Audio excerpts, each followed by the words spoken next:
What's going on, Facebook family? It's Tuesday. It's our day. Tuesday, Thursday, Sunday. It's me, your girl, Tamika Marable King, Tika Talks. Let me just share a little something. So here we have, I was reading Matthew 25, and it tells us about 10 virgins going to meet the bridegroom, okay? And it said 5 were foolish and 5 were wise. So what makes, the difference?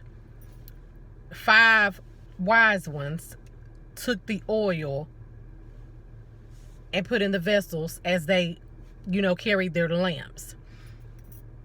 The foolish ones had the lamps, but did not put the oil in the vessel.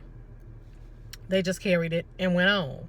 So, the oil equates to an anointing, the anointing that we have. The lamp signifies a light, and we already know that we are the light, okay? We are the light. The vessel being us, our body, it's us, So here you have 5 people who took the time to prepare, and then you have 5 people who chose not to prepare. And what I mean by prepare is there are things that'll be going on in our life, and because things look just fine, we do absolutely nothing. It tells us that because the bridegroom tarried, which means, he may have stayed longer where he was, or procrastinated or delayed in getting to where he was going, they slumbered and slept. That's some of us in our physical selves, sleeping on the promise. Something's getting ready to happen, or you've been instructed, you've been informed. However, you sleep on it, because we just think we have so much time, and so we just act like, okay, but because we don't always know, we don't need to be sleeping on any promises that God has already sent forth. We have things to do, and we need to be implementing those things and actually trying to be better every single day, which can be difficult because life happens, bad things happen. Things that make us sad, like, we already understand every day is not going to be that I get up and from beginning to end, I'm extremely excited about every moment of the day. That's not real. That's unrealistic for us to even believe. But how we handle what is going on in our lives is a big deal. How we respond to the things that take place is huge. So you have to be conscious of that. You got to make your mind up and make decisions based on what you know to be true, not what's not true. Okay? So we pay attention to the wording, and it said that they didn't take oil in their vessels. They had access to it. That's us. Having access to the anointing that is inside of us, and yet we leave it there. We don't even bother with it. They had access to the oil, but they did not put the oil in the vessel to carry with them.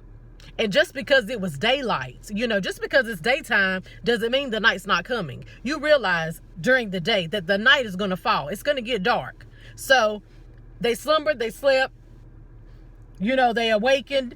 They realized, hey, we need the oil for our lamp. So those 5 foolish women trying to ask the 5 wise women, let me get some of your oil, and access denied. They said, no, you got to go buy your oil. So they then leave to go buy the oil. And while they're out, the bridegroom comes. The 5 wise virgins get to go in with the bridegroom, and they shut the door. So when the 5 foolish women return after going to purchase the oil, see, now you got to go out of your way. You got to be wrong place, wrong time. Just outside of God's will for what it was supposed to be, because we do that. We do it our own way. We figure, okay, it's going to be okay. Or okay, we're going to have, I can get something from somebody else. I can do this with somebody. No, not every time, not all the time. So why not be prepared? They get there, they're knocking on the door like, Lord, open the door for us. And he was like, I don't know, y'all. They don't get to come in.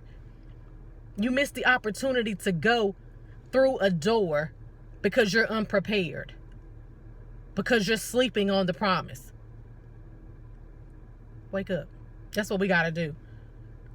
Lord, I pray that anything and everything that you desire for my life, that you desire for me to do, that I would not sleep on it, that I would not, procrastinate or delay in what you would have me be doing every day in preparation for the opportunity that is coming my way, for the promise that you have already released into my life, that I would be prepared to walk through the door when the time arrives for that. That's what we need to be praying for. That's what we need to be doing, because I'm telling you, the enemy will mess with your mind and make you believe that it is not so, that it's not going to take place, and that you're going to have time, that you're going to have the opportunity, and that you're going to be able to be prepared just like that. And, you know, sometimes it's not like that. Sometimes we have to actually prepare in advance for what's to come. So, you know, get prepared. Keep preparing yourself for what is about to take place in your life, what you've been praying for, what you've been fasting for, what you've been asking God to do. We need to be ready for that, because he can't provide it if we're not even ready. He can't give it to us if we ain't ready for it. So you got to do the work to be ready for it in order to really receive it at the appointed time. So, you know, boom, that's it. Stop letting things, you know, interrupt and distract you from what you're really supposed to be doing.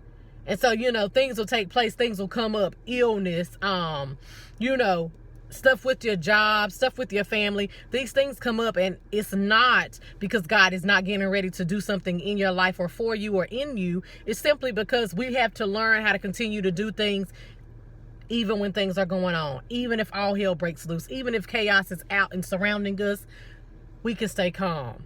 Let me just tell y'all this one last thing. I went for an MRI today, and I promise you, our mind is so big. You know, the way we think and the way we feel. And, you know, I have not had an MRI in the past. So therefore, I was not really aware of what it looks like. So I get there, get in, kind of look it up while I'm on my phone, and I go back, and I realized, you know, as I lay on the bed, that my anxiety is coming to surface, and I'm feeling real anxious. And so, you know, the tech is so sweet. She's just talking to me, and I'm like, you know, she starts to slide me into the little bit. It looks like a tunnel. And I'm like, oh, hold on, come back out, get me back out. You know, thinking to myself, God, hold on. I can't do this. I don't want to be closed in this thing. And if I lift my head up, I'm going to bump my forward on this thing. You know, this is my thought. Like, I can't.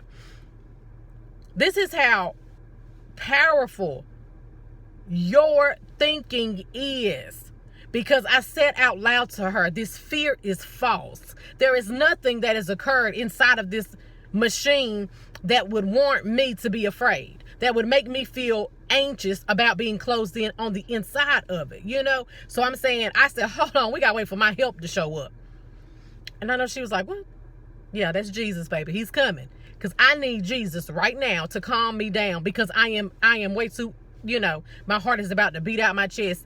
And literally, I said, okay, you know, I'm breathing. I'm like, okay. So she starts to slide me back in after placing a rag over my eyes. I was like, no, come back out. Literally, like, we have so much power right here that I was feeling so anxious, and I'm crying by this time, because I'm like, girl, you are crazy. This don't make no sense. You need to get in this machine, get this procedure done. You need to know what's going on, you know.